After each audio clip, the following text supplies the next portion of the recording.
Bonjour, je suis Frédérique Simoulin, énergéticienne et coach en développement personnel.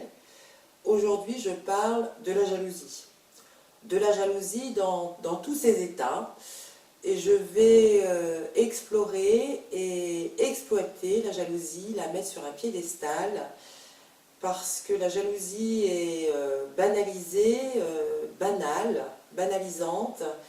Et je vais, en développant le sujet de la jalousie, la rendre très importante, faire un focus sur ce qu'elle nous livre en fait. Donc, parce que pour moi, la jalousie, c'est un geyser de pollution et que ma façon de la traduire, ça va être de traduire qu'elle a un lien avec des rapports d'opposition. Ces rapports d'opposition qui sont ténus mais qui sont là, qui existent, ça va être le rapport entre l'ordinaire au singulier, le rapport à la consommation et à la création et au vivant, le rapport à la chose en opposition au sujet, et donc ça va produire un geyser de pollution et nous amener à faire des choix de vie, soit être dans un pouvoir créatif, singulier, soit demeurer dans un contexte d'ordinaire, chosifié, consumériste, je vais dire. La définition de la jalousie, c'est quoi? La jalousie, c'est une envie de quelqu'un ou de quelque chose qui est possédé par l'autre, une envie d'appartenir à un groupe pour avoir un phénomène de reconnaissance. Ça n'est ni plus ni moins que de la possession, une appartenance, une notion, et ça relève les notions de contrôle. Donc, dans ce contexte de jalousie, on est dans un schéma d'enfermement, d'aveuglement et d'aliénation. Il va y avoir la jalousie inside et outside, c'est-à-dire qu'une personne peut jalouser quelqu'un ou une personne peut être jalousée d'une autre personne ou d'un groupe. Ça, c'est pour l'introduction. Maintenant, ça va se développer en deux parties. L'exploration, une belle exploration, pour pouvoir exploiter l'exploration. Alors, pour arriver à l'exploration, c'est où sont les domaines de jalousie. Alors, la jalousie, c'est bête et méchant, hein, la jalousie. Ça va se retrouver sur être jaloux du statut social de quelqu'un, de son statut professionnel, de sa réussite, de ses joies, de ses succès, de ses bonheurs, et largement accompagné par les médias qui nous racontent des histoires, nous vendent des rêves, et sont un support majeur pour attiser nos élans vers la consommation. Nous sommes dans un monde moderne. La jalousie, plus le monde est moderne, plus la jalousie est présente. Donc là, nous sommes, je m'attache au mot, vous le savez, dans des états de pollution, d'aliénation, voire d'imposture majeure. D'autres endroits ou lieux où la jalousie règne bien dans ce 21e siècle, c'est la jalousie générationnelle. Le vieux jaloux du jeune. Alors évidemment, je ne vais pas reprendre des sujets d'actualité, mais on baigne dans le jeunisme, le transhumanisme, voire l'immortalité. Et là, la consommation arrive une fois de plus, puisque grâce à la chirurgie esthétique, le vieux c'est respectueux pour moi, hein, je le dis avec un V majuscule. Dans l'exploitation, ce sera plus joli. Le vieux changeant son image devient, son corps devient sur l'image jolie, donc, et chosifié. C'est encore un pouvoir de consommation pour transformer la personne dans l'aspect extérieur.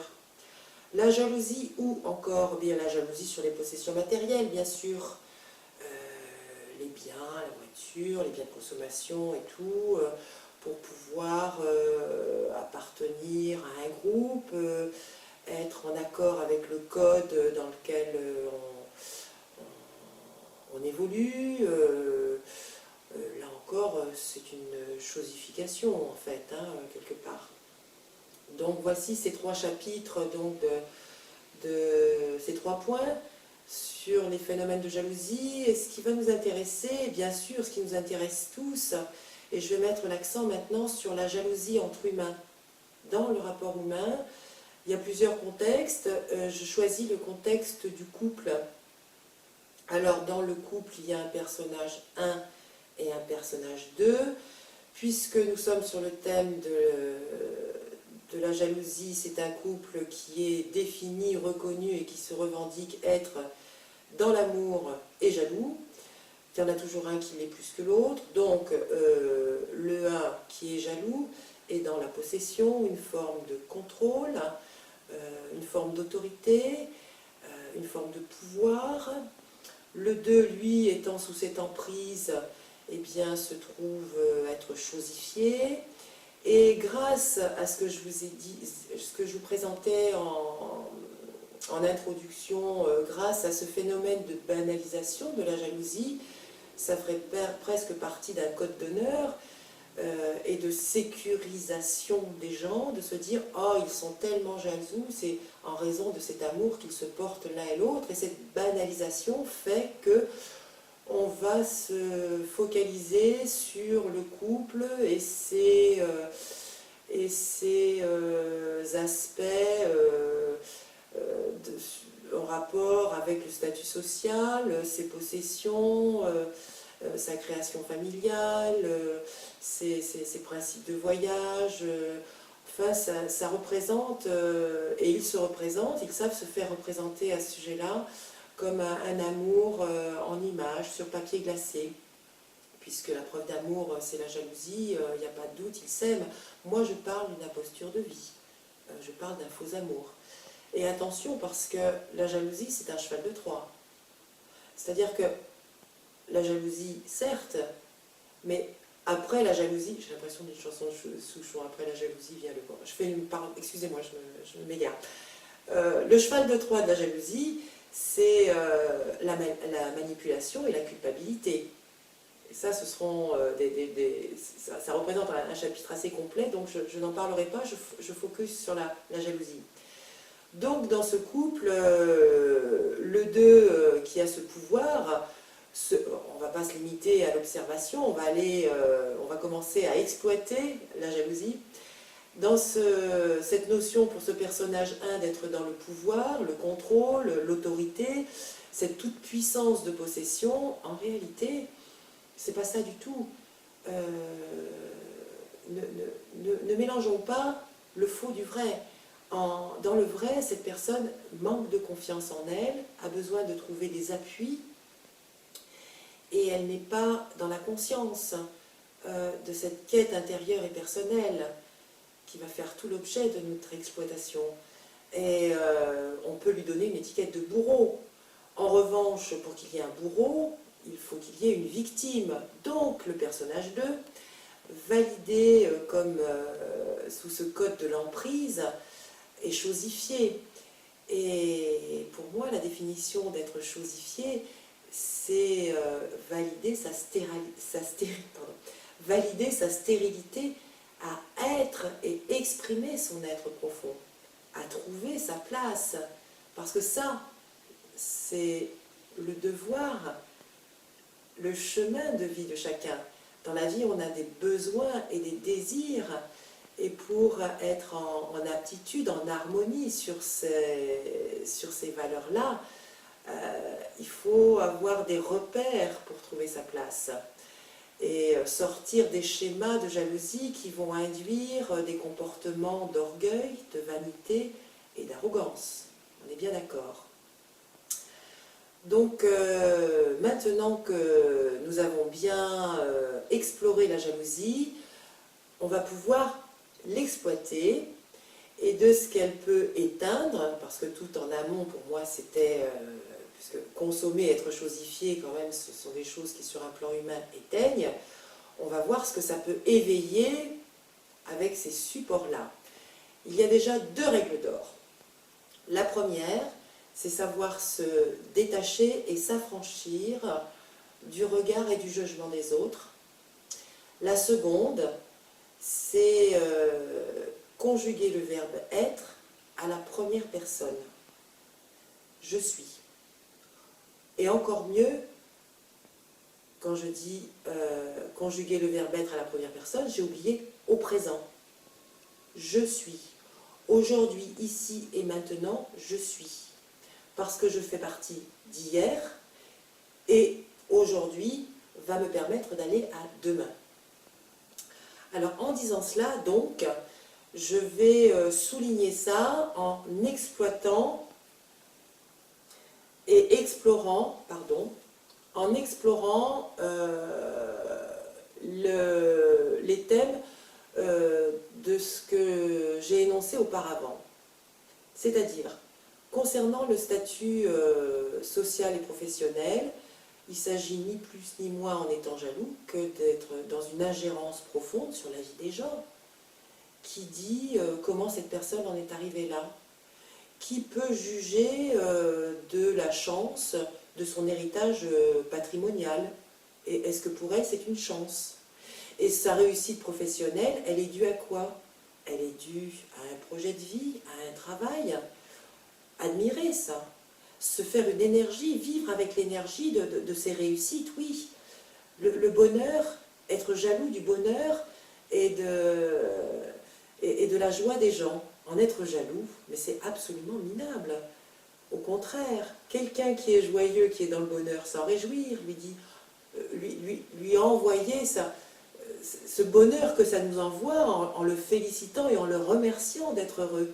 Ça, c'est un être humain. Ça, c'est être dans le cœur, dans la création. Ça va faire naître une curiosité aussi. Le générationnel, c'est ce qui va être le plus intéressant. Un vieux jaloux d'un jeune, ça n'a pas de sens. Pourquoi? Parce que être un humain, par rapport à ce que je soulignais dans le « je suis », à chaque âge a sa place. Et la mission de vie de chacun de nous est de se créer et de se découvrir, d'être en ergonomie de soi-même au quotidien. Et il y a une phrase qui dit, et je la prends sur un plan ontologique, « Tu enfanteras dans la douleur ». Naturellement, cette femme, arrêtons d'avoir dans nos esprits d'imaginer une femme qui accouche d'un enfant. Mais non, c'est pas ça. Chacun de nous enfante dans la douleur. Ça veut dire quoi? Ça veut dire que dans la vie, tous, nous avons des épreuves à surmonter, à comprendre, à saisir, à transformer. C'est ce qui apporte dans l'être humain son pouvoir créatif, qui lui donne des connaissances, parce qu'il a la curiosité d'emmagasiner ces connaissances. Et alors, ce vieux va pouvoir transmettre ce qu'il a fait croître en lui. Ce jeune va être intéressé de grandir, parce que le vieux lui aura passé son relais. Donc chacun est à sa place. Et aujourd'hui, nous sommes ici et maintenant. Et en parlant ainsi, sur cette observation, c'est pour que vous puissiez bien ressentir que cet enfantement dans la douleur, cette avancée dans la vie, cette croissance, se fait forcément dans le changement et dans les transformations. Pour revenir, pour aller aux possessions matérielles, certes, il y en a un qui va posséder quelque chose, l'autre possédera autre chose, et alors? Et alors, qu'est-ce que ça peut faire? Est-ce que, par exemple, un jeune qui commence, je prends un exemple, il y en a plein, mais bon, je trouve que un jeune, sur son premier salaire, je pense qu'on l'a tous fait, enfin moi je l'ai fait en tout cas, et je connais beaucoup de gens autour de moi qui l'ont fait, mon premier salaire, je me suis acheté une paire de chaussures hors de prix. Pour moi, c'était une reconnaissance. J'ai travaillé, j'ai appris, j'ai pu... et de ce salaire, je l'ai dépensé, quoi. Et on n'a pas besoin d'être dans ce jugement-là. En revanche, c'est vrai que si on devient sur des achats, si on arrive à des achats compulsifs, bon ça c'est une maladie. Mais chacun va où il veut, comme il veut. L'essentiel est de se sentir humain et de refuser d'être chosifié, d'être banalisé, de passer de ce secteur ordinaire consommable et consommateur à une perception d'être un être singulier, unique, qui va s'aider des autres, des lumières des autres, des bonheurs des autres. Ces bonheurs vont aider aussi les autres pour le faire avancer et être sujet. Voilà. C'est ce que pour moi, c'est ce que la jalousie traduit. Cette opposition, cette incapacité à être, cette nature nuisible. Mais vous voyez, je pense avoir pu vous présenter et vous faire un terrain d'exploitation de la jalousie pour pouvoir opérer des changements et avoir conscience de soi. Être conscient d'être tout le temps en mutation et de savoir ces mutations, lorsqu'elles sont accompagnées avec des gens qui nous ressemblent, qui nous aiment, ça va se faire avec beaucoup plus, ça va se faire dans la joie, malgré les épreuves, ça va se faire dans la joie et avec harmonie et bon sens. Voilà ce que la jalousie pour moi souligne et peut nous permettre de conduire en nous sur les changements de direction. Je sais, c'est pas facile, mais essayons de vivre au mieux et accompagnons-nous tous. Merci et je vous dis à très bientôt pour une autre vidéo. Merci, au revoir.